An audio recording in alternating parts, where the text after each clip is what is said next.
Question number 14. Two numbers are in the ratio 3:4. If their LCM is 180, find the numbers. अब ratio में दे रखे हैं यहाँ पर, तो हमें नंबर फाइंड करना है. तो let the required number be x.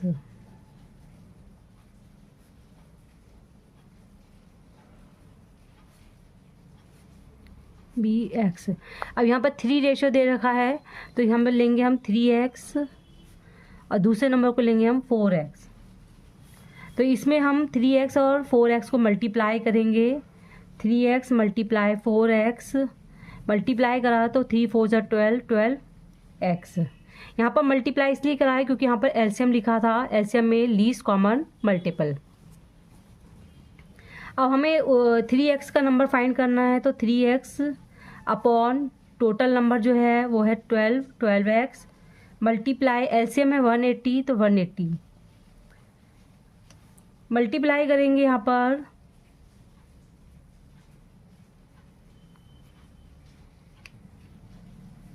काटेंगे. 3 1 जा 3, 3 4 जा 12, 4 1 जा 4, 4 4 जा 16, 4 5 जा 20. तो जो x की वैल्यू आ गई वो है 45. हम दूसरा निकालेंगे यहाँ पर 4x का, तो 4x अपॉन 12x मल्टीप्लाई 180. तो 4 1 जा 4, 4 3 जा 12, 3 1 जा 3, 3 6 जा 18 और 0 यानी 60. तो फर्स्ट नंबर जो है 3x है उसका 45 और सेकंड नंबर जो है वो उसका 60.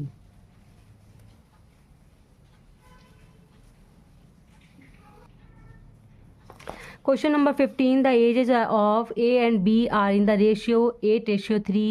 6 years hence their ages will be in the ratio 9:4. Find their present ages. यहाँ पर A और B का जो एज दी है वो रेशियो में दी है. अब वो 6 ईयर्स हैंस यानी 6 साल बाद उनका जो रेशियो है वो 9:4 हो जाता है. तो उसकी प्रेजेंट एज हमें फाइंड करनी है.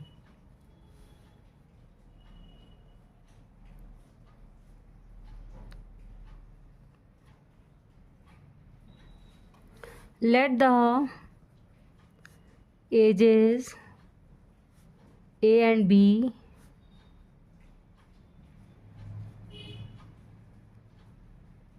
is 8x and 3x.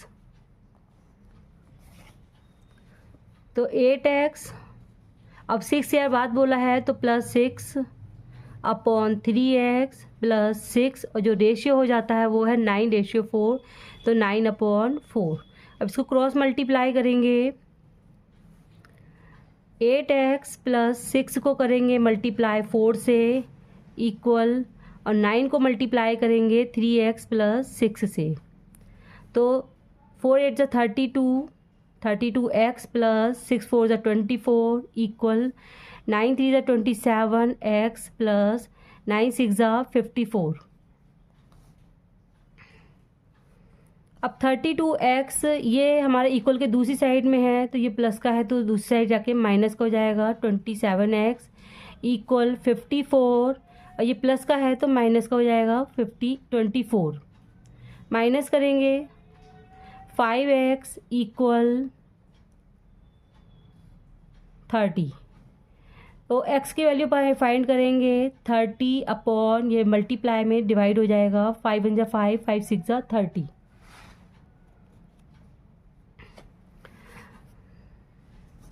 तो यहाँ पर जो एज दी हुई है वो 8x लिया था हमने, तो 8x इक्वल 8 मल्टीप्लाई 6, 8 6 जा 48 और दूसरा जो था वो 3x था. 3x यानी 3 मल्टीप्लाई 6, 3 6 जा 18. तो A का जो ईयर है एक जो है A की ईयर्स 48 ईयर्स का है और B 18 ईयर्स का.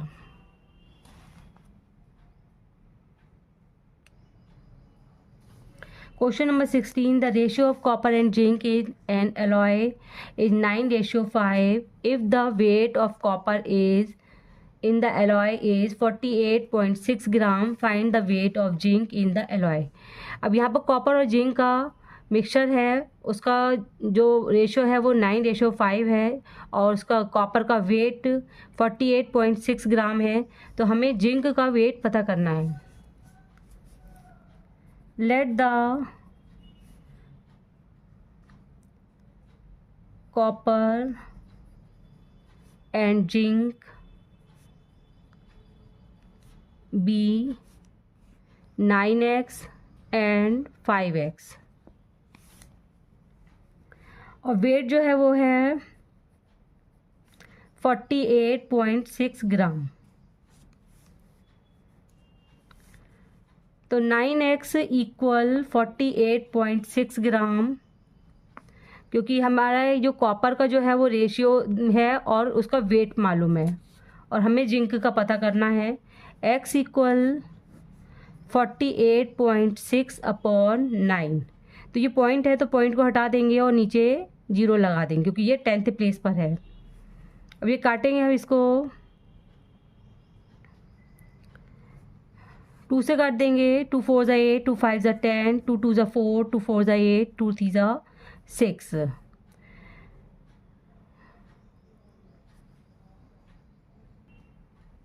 अब ये नहीं कटेगा तो हम इसको डिवाइड कर लेंगे। 45 डिवाइड 243। तो ये 5 से जाएगा। 5 5 ज़ा 25, 5 4 ज़ा 20, 22, 8 यहाँ 1 पॉइंट लगा के 0 उतारेंगे। 4 से जाएगा। 4 5 ज़ा 20, 4 4 ज़ा 16, 17 18।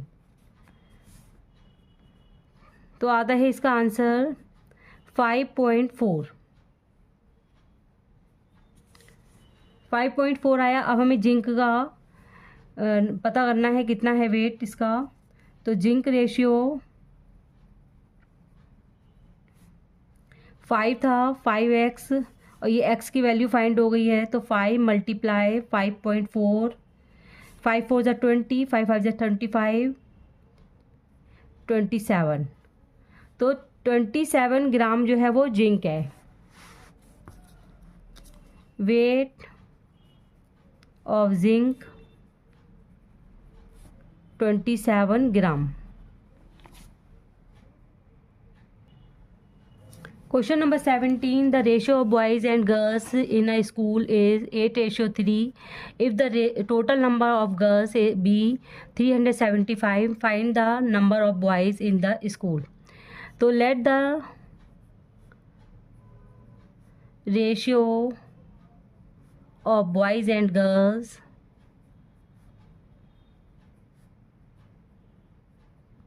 be 8x and 3x और गर्ल्स का हमें नंबर मालूम है। टोटल नंबर ऑफ गर्ल्स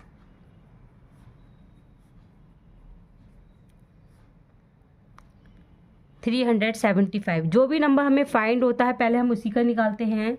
यानी गर्ल्स का जो रेशियो है वो 3x है इक्वल 375। x equal 375 upon 3। 3 से काटेंगे। 3 1 ज़ा 3, 3 1 ज़ा 3, 3 2 ज़ा 6, 3 5 ज़ा 15। तो जो गर्ल्स का तो ये हमें x पता चल गया। x है 125। हमें बॉयज़ पता करने हैं। तो बॉयज़ का जो रेशियो है वो है 8x। तो 8 मल्टीप्लाई 125। तो 8 5 ज़ा 40, 8 2 ज़ा 16 प्लस 4 20, 8 1 ज़ा 8, 9 10। यानी 1000 तो बॉयज़ है। Number of boys 1000।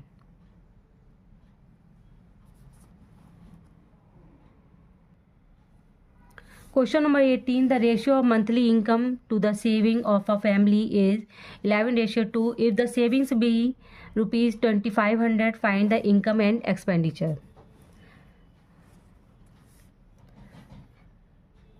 Let the ratio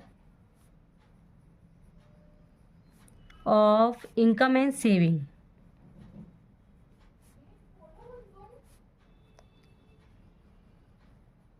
be 11:2.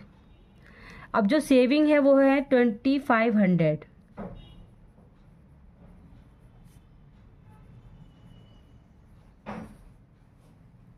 तो ये हमें सेविंग का ही दे रखा है, तो 2x 2x equal 2500, x equal 2500 upon 2। 2 से काटेंगे, 2 1 2, 2 1 2, 2 2 4, 2 5 10, 0। तो जो x की वैल्यू है वो है 1250 रुपीज़। अब हमें इनकम पता करनी है कि इनकम कितनी है। तो इनकम का जो रेशियो था वो था 11x, तो 11 मल्टीप्लाई 1250। तो ये मल्टीप्लाई करते हैं तो आ जाता है 13,750 रुपीज़। अब इसका एक्सपेंडिचर भी पता करना है कि कितना खर्च हुआ। तो टोटल इनकम में से सेविंग को माइनस कर देंगे, तो 13,750 माइनस जो सेविंग थी वो है 2500, 05211। तो जो इसका एक्सपेंडिचर था वो है 11,000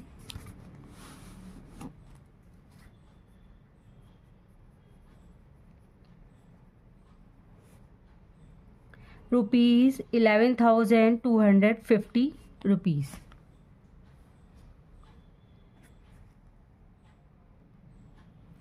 Question number 19. A bag contains rupees 750 in the form of 1 rupee, 50 paise and 25 paise coin in the ratio 5:8:4. Find the number of coins of each type. अब टोटल रुपीज़ जो थे वो 750 रुपीज़, उसमें कुछ कॉइन्स, एक तो 1 रुपी का था कॉइन और 50 पैसे एंड 25 के कॉइन्स थे, और उनका रेशियो था 5:8:4। Total rupees 750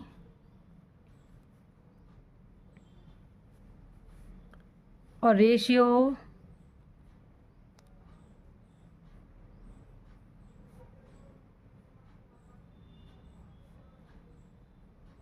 5:8:4।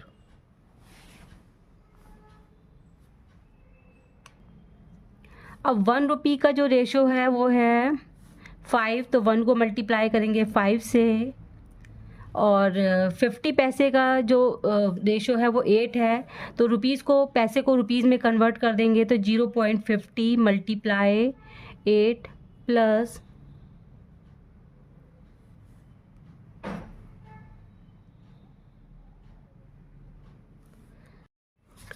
तो ये रेशो में दे रखा है, इसको हम 5x 8x और 4x मिलेंगे।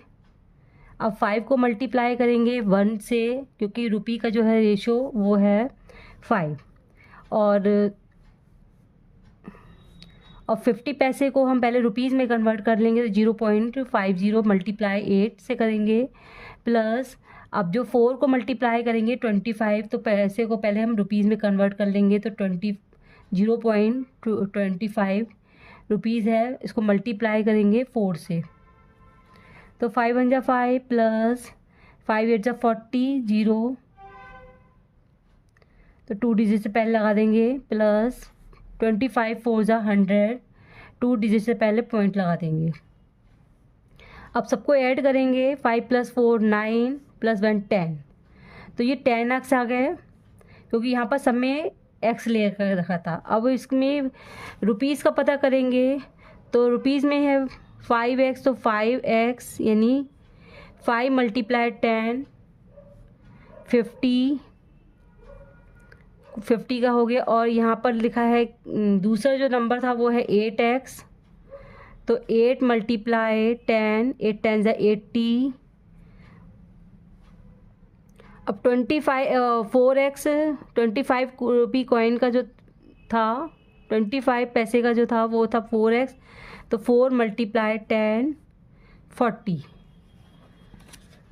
तो नंबर ऑफ कॉइन्स 1 रुपी के 50 और 50 पैसे के 50 पैसे के जो थे वो 80 कॉइन्स और 25 पैसे के 40 कॉइन्स।